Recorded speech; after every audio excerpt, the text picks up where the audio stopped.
بسم اللہ الرحمن الرحیم۔ السلام علیکم ورحمۃ اللہ وبرکاتہ۔ عزیز سامعین کرام، ہر شخص کا ایک نام رکھا جاتا ہے جس کی وجہ سے اس کو بلایا جائے، جس کی وجہ سے اس کو پہچانا جاتا ہے۔ لیکن ہمارے ہاں بہت غلط رواج جو مسلمانوں میں دیکھنے کو ملتا ہے وہ ناموں کو بگاڑنا ہے۔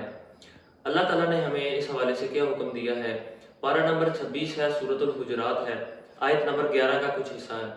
فرمایا وَلَا تَنَابَزُوا بِالْأَلْقَابِ کہ ایک دوسرے کو برا لقب نہ دو۔ ناموں کو بگاڑنا، کسی کو برا لقب رکھ دینا، یہ منع کیا گیا ہے۔ اس کی ایک وجہ یہ بھی ہے کہ مسلمان کا جب نام بگاڑا جاتا ہے تو اس کا دل دکھتا ہے، اس کی دل آزاری ہوتی ہے۔